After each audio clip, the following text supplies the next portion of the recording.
Hi everybody, welcome back to our new video. आज के इस वीडियो में हम देखने वाले हैं कोऑर्डिनेशन कंपाउंड में जो वैलेंस बॉन्ड थ्योरी होती है उससे रिलेटेड ट्रिक्स। तो कई बार क्या होता है, आपको ऐसा कुछ इस टाइप का कोई कंपाउंड दे देंगे, ठीक है। आपको उसमें क्या बताना होगा, उसकी हाइब्रिडाइजेशन बतानी होगी, उसका मैग्नेटिक नेचर बताना होगा, वो आउटर या फिर इनर ऑर्बिटल कॉम्प्लेक्स है ये बताना होगा, साथ में वो लो स्पिन है या फिर हाई स्पिन का कंपाउंड है, ये सब आपसे उसके बारे में पूछा जाएगा। ये सब बताने के लिए हम किसकी हेल्प लेंगे, हम लेंगे वैलेंस बॉन्ड थ्योरी की हेल्प। तो इसमें वैलेंस बॉन्ड थ्योरी करने, वैसे अगर आप बुक में पढ़ने जाओगे ना तो काफ़ी लेंथी दे रखा है, तो मैं सिंपल सी टिप्स बता देता हूँ या फिर ट्रिक्स बता देता हूँ जिससे आप वैलेंस बॉन्ड थ्योरी को चुटकियों में कर सकते हो। तो पहली टिप क्या है, find out the oxidation number of central metal atom. ठीक है, जो भी सेंट्रल मेटल एटम होगा उसका ऑक्सीडेशन, जैसे इस केस में कोबाल्ट क्या है, सेंट्रल मेटल एटम है, तो इसका सबसे पहले क्या फाइंड आउट करना है, ऑक्सीडेशन नंबर फाइंड आउट करना है। दूसरी टिप क्या है, identify the type of ligand. उसके साथ में सेंट्रल मेटल आइटम के साथ में जो कंबाइंड है, ठीक है, लिगेंड वगैरह, वो कैसा है, वो वीक फील्ड लिगेंड है या फिर स्ट्रॉन्ग फील्ड लिगेंड है, ये फाइंड आउट करना है। इससे फायदा क्या होगा, अगर हमें पता रहेगा कि अगर वो वीक फील्ड लिगेंड है तो हमें ये चीज दिमाग में रहेगी हमारे कि वो इलेक्ट्रॉन्स को पेयर अप नहीं करवा सकता। लेकिन अगर स्ट्रॉन्ग फील्ड लिगेंड है तो वो क्या करवा सकता है, इलेक्ट्रॉन्स को पेयर अप करवा सकता है। अब एनसीईआरटी में साफ साफ लिख रखा है कि फ्लोरीन और जो क्लोरीन है वो तो है weak field ligand, and NH3 या फिर CN जो है वो है अपने स्ट्रॉन्ग फील्ड लिगेंड्स। तो आओ ये वाला क्वेश्चन करके देखते हैं। इस वाले क्वेश्चन में क्या है, क्या लिख रखा है, कोबाल्ट F6 3 माइनस करके कोई कॉम्प्लेक्स है, ठीक है। तो पहली टिप क्या कहती है अपनी, कि सबसे पहले फाइंड आउट करो कि सेंट्रल मेटल एटम है उसका ऑक्सीडेशन नंबर क्या है। तो ऑक्सीडेशन नंबर निकालने के लिए इसको तो ऐसे लिख देते, कोबाल्ट प्लस फ्लोरीन कितने 6 है, तो 6F, एंड इस पे टोटल चार्ज कितना है, -3। कोबाल्ट का तो हमें निकालना ही ऑक्सीडेशन नंबर, लेकिन फ्लोरीन का हमें याद होना चाहिए, फ्लोरीन का होता है -1, ठीक है। फ्लोरीन का -1 होता है, यहाँ पे 6 लगा हुआ है तो लगा देते हैं 6 इक्वल्स टू -3। ये आ गया कोबाल्ट का, कोबाल्ट -6 इक्वल्स टू -3। -6 में उस साइड भेजूंगा तो क्या आ जाएगा, प्लस का हो जाएगा, -6 सॉरी, तो प्लस का हो जाएगा और ये वहां पे -3 था। तो कोबाल्ट का ऑक्सीडेशन नंबर क्या आएगा, कोबाल्ट का ऑक्सीडेशन नंबर आ जाएगा +3, यानी कोबाल्ट क्या है, +3 ऑक्सीडेशन स्टेट के अंदर प्रेजेंट है। इतनी बातें समझ में आ गई। हमने क्या किया, इसका ऑक्सीडेशन स्टेट पता लगा लिया। सबसे पहली टिप हमारी यही थी, या फिर पहली ट्रिक अपनी यही थी कि ऑक्सीडेशन स्टेट का हमें पता लगाना है। अब क्या करेंगे, कोबाल्ट जो कि हमें पता है, कोबाल्ट का एटॉमिक नंबर कितना होता है, Z, यानी एटॉमिक नंबर कितना होता है 27, हाँ है ना, ठीक है। कोबाल्ट का एटॉमिक नंबर 27 पता होना चाहिए तुम्हें। तो अब इसकी इलेक्ट्रॉनिक कॉन्फ़िगरेशन लिखते हैं। तो यहाँ पे लिख देता हूँ मैं सीधा आर्गन, आर्गन तक 18 इलेक्ट्रॉन्स आ गए। उसके बाद क्या है 3d7, एंड फिर क्या है 4s2, ठीक है। 4p भी होगा एंड 4d भी होगा, लेकिन इनके अंदर 0 0 होंगे, ये फील्ड इलेक्ट्रॉन्स नहीं है। तो यहाँ तक 18 हो गए, 18 एंड 2 20 प्लस 7 27, तो 27 तक अपने एटॉमिक नंबर इलेक्ट्रॉन्स कंप्लीट हो चुके हैं, कोई दिक्कत ही नहीं है। तो हमने इसका ये लिख लिया, इलेक्ट्रॉनिक कॉन्फ़िगरेशन लिख ली। लेकिन क्या हमें कोबाल्ट की इलेक्ट्रॉनिक कॉन्फ़िगरेशन चाहिए थी या फिर हमें CO+3 की चाहिए थी, क्योंकि कोबाल्ट किस में है, CO+3 ऑक्सीडेशन स्टेट में ना, जो हमने अभी अभी निकाला है, तो हमें तो उसकी लिखनी है। तो चलो लिख लेते हैं, कोबाल्ट +3 की ऑक्सीडेशन स्टेट क्या होगी। +3 की ऑक्सीडेशन स्टेट यानी बेसिकली +3 यानी loss of 3 electron, loss of 3 electron, 3 electron उसने बाहर निकाल दिए, तभी तो उसके ऊपर +3 चार्ज आया ना। तो हमें 3 इलेक्ट्रॉन रिमूव करने हैं, ठीक है। रिमूव करने 3 इलेक्ट्रॉन, कहां से, 2 फ्रॉम S, 2 तो S के अंदर से रिमूव कर देंगे, आउटर इलेक्ट्रॉन से जाएंगे ना सबसे पहले, फिर एक कहां से निकलेगा 1 फ्रॉम D, और एक कहां से निकलेगा D के अंदर से निकलेगा। इतनी बातें सब क्लियर हो गई होगी। अब लिखते हैं इसका ऑक्सीडेशन सॉरी इलेक्ट्रॉनिक कॉन्फ़िगरेशन।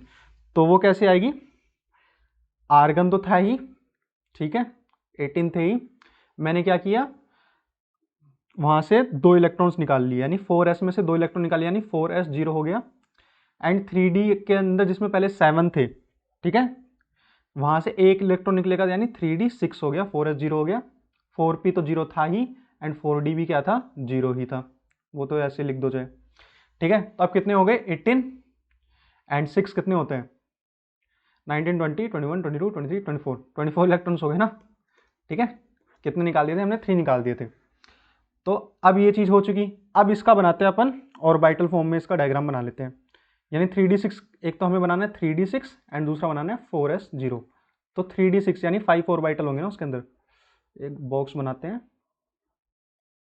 ठीक है। 1 2 3 4, ठीक है। 1 2 3 4 5, तो ठीक है 5 ऑर्बिटल हो गए। 3d6 का हो गया, 4s का ऐसे था ही, ठीक है। 4p का भी बना दूं क्या? यहाँ पे बना देते हैं, चलो 4p, जिसके अंदर 3 होंगे, 1 2 3 एंड 4d, जिसके अंदर फिर से कितने होने चाहिए? 5 होने चाहिए। 1 2 3 4 5 हो जाएंगे यहाँ पे। अब इलेक्ट्रॉन्स की फिलिंग करते हैं। 3d के अंदर 6 इलेक्ट्रॉन्स होंगे। कितने इलेक्ट्रॉन्स होंगे? 6 इलेक्ट्रॉन। तो फिल कर देते हैं। 1 इलेक्ट्रॉन, 2 इलेक्ट्रॉन, 3 4 5 एंड फिर 6 वाला कहाँ जाएगा? यहाँ जाएगा, ठीक है। स्टार्टिंग से पेयर करते मत चलना, जैसे ऑर्बिटल जैसे इलेक्ट्रॉन की फिलिंग होती है हमें वो रूल फॉलो करना है, ठीक है। तो यहाँ पे आगे हमारे 6 इलेक्ट्रॉन, 4s में 0 है ही। अब एक चीज कि यहाँ पे लिगेंड्स कितने हैं। अपना कंपाउंड क्या था? देखो चलो ऊपर दिखा देता हूँ फिर से। ये था अपना कॉम्प्लेक्स कि कोबाल्ट था जो +3 ऑक्सीडेशन स्टेट में है, ठीक है। फ्लोरीन है जो -1 ऑक्सीडेशन स्टेट में है। तो कितने लिगेंड्स है? 6 जुड़े हुए हैं ना कोबाल्ट के साथ, 6 जुड़े हुए हैं फ्लोरीन। तो कितने लिगेंड्स हो जाएंगे? 6 लिगेंड्स हो चुके हैं। और ये भी याद रखना, फ्लोरीन कैसा है? वीक फील्ड लिगेंड है, यानी इलेक्ट्रॉन्स की पेयरिंग नहीं करवा सकता। तो अब क्या हो जाएंगे? हमारे पास थे 6 लिगेंड्स थे मेरे पास, ठीक है। 6 लिगेंड थे। एंड ये जो each ligand donate a pair of electron, और each ligand will donate a pair of electron. A pair of electron को क्या करेगा वो?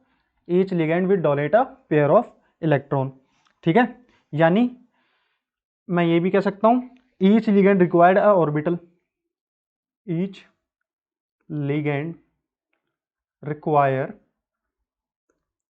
ऑर्बिटल। ये एक लिगेंड को एक एटलीस्ट एक ऑर्बिटल चाहिए। एंड 6 लिगेंड है तो कितने ऑर्बिटल चाहिए मुझे? 6 ऑर्बिटल्स चाहिए, ठीक है। 6 लिगेंड है तो 6 ऑर्बिटल चाहिए मुझे। Very simple. अब हमारे पास जो लिगेंड है वो तो है भैया फ्लोरीन, फ्लोरीन है ना, हाँ ठीक है फ्लोरीन है। हमारे पास जो लिगेंड है वो तो है फ्लोरीन, और वो कैसा है? वीक फील्ड लिगेंड, यानी इलेक्ट्रॉन्स की पेयरिंग करवा सकता है क्या? नहीं करवा सकता, औकात ही नहीं है, वीक फील्ड लिगेंड है। यानी जो भी हमें एक फ्लोरीन फिल करने हैं, फ्लोरीन के इलेक्ट्रॉन्स फिल करने हैं, वो हम कहाँ फिल करेंगे? आगे वाले में, इन वाले में नहीं कर सकते। ये मैं कब कर सकता? जब इनकी पेयरिंग करवा देता मैं, इसको यहाँ भेज देता, इसको यहाँ भेज देता, तो 2 ऑर्बिटल तो यहाँ से खाली हो जाते, ठीक है।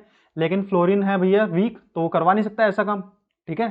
पेयरिंग वो करवा नहीं सकता, तो मुझे आगे फिल करने होंगे ना। कलर चेंज करते हैं, ठीक है।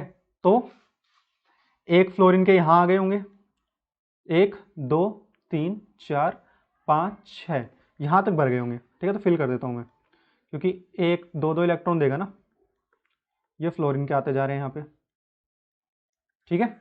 तो फ्लोरीन वाले इलेक्ट्रॉन्स यहाँ के क्या हो चुके हैं? पेयर अप कर चुके हैं इजीली, ठीक है। तो यानी कहाँ पेयर किया है? यानी ये तीनों ने एक नया हाइब्रिड ऑर्बिटल बना लिया, एक हाइब्रिड बना लिया, HYBRID। कैसे बना लिया? दिखाता हूँ। सबसे पहले तो ये था ही अपने पास, अरे वाइट कहाँ गया? ये ऐसे था 1 2 3 4, ठीक है। फिर क्या हुआ कि इन्होंने एक हाइब्रिड बना, पहले इसमें इलेक्ट्रॉन और फिल कर लेते हैं अपन, कोबाल्ट ही करते हैं सबसे पहले। 1 2 3 4 5 और 6 वाला कहाँ जाएगा? यहाँ जाएगा। ये तो हो गया भैया 3d6। अब एक नया बना, नया क्या बना? sp3d2 बना। यानी कितने होने चाहिए उसमें? 6 ऑर्बिटल होने चाहिए। देखा ना हमने, कितने ऑर्बिटल होने चाहिए? 6 होने चाहिए। और क्या नाम है उसका? sp3d2। तो कर दो ऐसा कुछ, 1 2 3 4 5। इसका नाम क्या है? sp3d2, ठीक है। ये क्या हो गया? sp3d2 हो चुका है। एंड साथ में जो बचा हुआ आपका 4d था, ये वाला जो था, इसमें कितने बचे? सिर्फ 1 2 3 ऑर्बिटल बचे। ऐसे, ठीक है। एंड इसके अंदर क्या आ चुका है अपना, सारे में फ्लोरीन वाले इलेक्ट्रॉन्स आ चुके हैं, तो मैं सीधा F लिख देता हूँ यहाँ 1 2 3 4 5 6, इसके अंदर फ्लोरीन आ चुकी है। अब अपने क्वेश्चंस पे आते हैं, क्या क्या पूछा था अपन ने, इतना VBT यहाँ तक अप्लाई कर लिए। अब देखते हैं, सबसे पहला था अपना हाइब्रिडाइजेशन पूछा था, हाइब्रिडाइजेशन। तो हाइब्रिडाइजेशन क्या निकल के आया, sp3d2 निकल के आया, यानी कितने, एक S में गया, 3 P में गए एंड D में 2 गए, तो यानी हाइब्रिडेशन क्या है, sp3d2। पहला सवाल हल हो गया। दूसरा क्या था, दूसरा क्वेश्चन देखते हैं क्या था, मैग्नेटिक नेचर बताना है कि पैरामैग्नेटिक है या डायामैग्नेटिक है। देखो वीक फील्ड लिगेंड था फ्लोरीन, तो पेयरिंग करवा नहीं पाया, पेयरिंग नहीं कर पाया, तो यहां देखो 1 2 3 4 अनपेयर्ड इलेक्ट्रॉन पड़े हैं, 4 अनपेयर्ड इलेक्ट्रॉन प्रेजेंट है। अनपेयर्ड इलेक्ट्रॉन है तो मैग्नेटिक नेचर कैसा होगा, पैरा मैग्नेटिक नेचर होगा। कैसा नेचर होगा, पैरामैग्नेटिक नेचर होगा, ठीक है। अच्छा हाइब्रिडाइजेशन से एक चीज और, इसकी ज्योमेट्री क्या होगी, ज्योमेट्री होगी ऑक्टाहेड्रल। हाइब्रिडाइजेशन तो हमने निकाली, लेकिन ज्योमेट्री क्या होगी, ज्योमेट्री होगी ऑक्टाहेड्रल। क्यों होगी ऑक्टाहेड्रल, कि एक कोबाल्ट यहाँ है, फिर 1 2 3 4 5 6, तो यहाँ पे फ्लोरीन लगे हुए हैं, एंड ये कैसी है, ऑक्टाहेड्रल ज्योमेट्री है, यहाँ -3, ठीक है, ऑक्टाहेड्रल ज्योमेट्री हो गया। तीसरा क्वेश्चन क्या था, हमने हाइब्रिडाइजेशन बता दी, हमने मैग्नेटिक नेचर बता दिया, और हमसे क्या पूछा गया, और हमसे पूछा गया आउटर इनर कॉम्प्लेक्स होगा या फिर इनर ऑर्बिटल कॉम्प्लेक्स होगा, ठीक है, वो बताना है, एंड स्पिन बतानी है। तो देखो इलेक्ट्रॉन्स कहाँ भरे हैं, लिगेंड्स वाले इलेक्ट्रॉन कहाँ गए हैं, आउटर साइड में गए ना, बाहर वाले ऑर्बिटल्स में गए, देखो आउटर साइड में गए, इस वाले में आए नहीं आए, क्योंकि उसकी औकात ही नहीं थी यहाँ पहुँचाने की। तो कैसा कॉम्प्लेक्स बना है, आउटर ऑर्बिटल कॉम्प्लेक्स की फॉर्मेशन हुई है। कैसा कॉम्प्लेक्स बना है, आउटर ऑर्बिटल कॉम्प्लेक्स बना है। बात कर लेते हैं अब स्पिन की, कि लो स्पिन है या फिर हाई स्पिन है। देखो अनपेयर्ड इलेक्ट्रॉन प्रेजेंट है, कैसे इलेक्ट्रॉन प्रेजेंट है, अनपेयर्ड, तो अनपेयर्ड इलेक्ट्रॉन होने की वजह से कैसा कॉम्प्लेक्स बनेगा, ये high spin complex, high spin complex, किसकी वजह से, because of the presence of unpaired electron, ठीक है। बाहर की तरफ फिलिंग हुई है फ्लोरीन की, इसलिए आउटर, अनपेयर्ड है इसलिए पैरामैग्नेटिक। हाइब्रिडेशन हमने निकाल ही दिया कि कैसा हाइब्रिड बनेगा, sp3d2 बनेगा, ठीक है। एक क्वेश्चन और देख लेते हैं जिसमें हम इनर वाले का देखेंगे, जिसमें हम स्ट्रॉन्ग फील्ड का देख लेते हैं। तो एक और ले लेते हैं, कोबाल्ट का ही ले लेते हैं एग्जाम्पल, कोबाल्ट है यहाँ पे, एंड फिर यहाँ पे ले लेते हैं NH3, और NH3 भी कितने हैं, 6 लगे हुए हैं, टोटल का चार्ज लिख लेते हैं यहाँ पे इस बार 3+, ठीक है, वहाँ माइनस था, ठीक है। सबसे पहला स्टेप अपना वही कि हमें जो सेंट्रल एटम है उसका क्या निकालना, ऑक्सीडेशन नंबर, तो कोबाल्ट लिखा मैंने, +6 टाइम्स ऑफ NH3 प्रेजेंट है, ठीक है, इज इक्वल्स टू +3। NH3 पे ऑक्सीडेशन स्टेट, ऑक्सीडेशन नंबर कितना है NH3 का, 0, तो कोबाल्ट +6 × 0 इक्वल्स टू +3, यानी यहाँ पे कोबाल्ट का फिर से ऑक्सीडेशन स्टेट कितना निकल के आया, +3 निकल के आया, ठीक है। तो जैसा हमने पहले किया था वैसा एज इट इज सेम है, कोबाल्ट का ऑक्सीडेशन स्टेट +3, कोबाल्ट का एटॉमिक नंबर कितना होता है, Z इक्वल्स टू 27 होता है, एंड कैसी होती है इलेक्ट्रॉनिक कॉन्फ़िगरेशन, आर्गन तक 18 आगे, फिर 3d7 एंड 4s2 होता है। लेकिन इस बार हमने क्या बनाया, ये तो कोबाल्ट की थी, हमें किसकी बनानी है, कोबाल्ट +3 की बनानी है, यानी 3 इलेक्ट्रॉन माइनस हो जाएंगे, -3, तो Z इक्वल्स टू कितना होगा, 24, तो यहाँ पे आ जाएगा आर्गन 3d6 4s0, 3 इलेक्ट्रॉन्स मैंने निकाल दिए। अब जैसा पहले किया था एज इट इज हमें सेम करना है, कि एक ऑर्बिटल बना लिया मैंने, कितने होंगे 1 2 3 4 हो चुके, ये तो हो चुका अपना 3d6, 4s0 के अंदर कुछ है ही नहीं, ठीक है, 4p बना लेते हैं अपन यहाँ पे 4p, एंड एक बना लेते हैं 4d, फिर से 1 2 3 4, यह आ गया 4d। इसके अंदर कितने इलेक्ट्रॉन्स है, 6 इलेक्ट्रॉन्स है कोबाल्ट के, फिलिंग करनी शुरू करो भाई, 6 के, 6 है तो फिलिंग कर दो, 1 2 3 4 5 एंड 6 वाला इलेक्ट्रॉन गया यहाँ पे, ठीक है। अब यहाँ पे कौन आएगा, प्रेजेंट क्या है, NH3, एंड NH3 क्या है, अमोनिया, स्ट्रॉन्ग फील्ड लिगेंड है, यानी इलेक्ट्रॉन्स की ये क्या करवा देगा, पेयरिंग करवा देगा, खुद जगह रोकने के लिए इलेक्ट्रॉन्स को उनकी जगह से हटा देगा। तो ये वाला इलेक्ट्रॉन तो यहाँ आ जाएगा एंड ये वाला इलेक्ट्रॉन यहाँ आ जाएगा। इनके आने से ये भी स्ट्रक्चर कुछ इस टाइप का दिखेगा ना, बना देता हूँ मैं एक बार और। यहाँ पे 1 2 3 4, तो यहाँ पे क्या हो चुका, पेयरिंग हो चुकी। तो 2 तो यहाँ प्रेजेंट थे, 2 यहाँ पे और आ चुके एंड यहाँ पे भी आ चुके, यानी 2 ऑर्बिटल फ्री हो चुके। फिर क्या था, 4s था अपना, फिर क्या था 4p एंड लास्ट में 4d, 2 3 4। ठीक है, अब कितने NH3 प्रेजेंट है, 6 प्रेजेंट है। ठीक है, लिख रखा है ना आपने इसमें कॉम्प्लेक्स के अंदर, ये कितने NH3 प्रेजेंट है, 6 प्रेजेंट है। ये देखो यहाँ पे 6 लिख रखा, तो मुझे 6 की फिलिंग करनी है यहाँ पे। तो एक NH3 तो कहाँ जाएगा, एक NH3 अपने 2 इलेक्ट्रॉन यहाँ छोड़ेगा, फिर यहाँ आएंगे, फिर यहाँ, फिर यहाँ, फिर यहाँ एंड फिर यहाँ। कितने हो गए, 6 हो गए ना। तो क्या बना, ये D था 3D।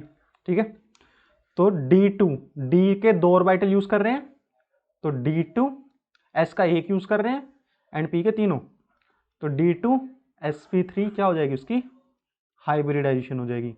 HBRI DISA हाइब्रिडाइजेशन फिर से क्या, इस बार क्या हो जाएगी D2sp3, और पिछली बार क्या थी sp3d2।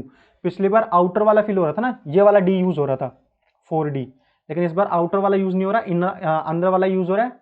तो क्या हो गया D2sp3। आउटर ऑर्बिटल कॉम्प्लेक्स है, इनर है, इस बार बन रहा है इनर ऑर्बिटल कॉम्प्लेक्स बन रहा है। ठीक है, ये भी हो चुका। पैरामैग्नेटिक है डायमैग्नेटिक है, तो उसके लिए अपन देखते हैं अनपेयर्ड इलेक्ट्रॉन। क्या यहाँ पे कोई अनपेयर्ड इलेक्ट्रॉन प्रेजेंट है, नहीं प्रेजेंट। कोई अनपेयर्ड इलेक्ट्रॉन दिख रहा है, नहीं दिख रहा। सारे के सबने सबके सबने पेयरिंग कर रखी है, पेयर्ड इलेक्ट्रॉन से, यानी ये पैरामैग्नेटिक नहीं होगा, ये कैसा होगा, डायामैग्नेटिक होगा। कैसा होगा, डायामैग्नेटिक होगा। लो स्पिन होगा या हाई स्पिन होगा, कोई भी अनपेयर्ड इलेक्ट्रॉन नहीं है, यानी कैसा होगा, लो स्पिन कॉम्प्लेक्स। ठीक है, तो जो VBT है, वैलेंस बॉन्ड थ्योरी, बहुत आसान है। आई होप आपको समझ में आ गई हो। फिर भी कोई डाउट रहे तो आप पूछ सकते हो कमेंट में।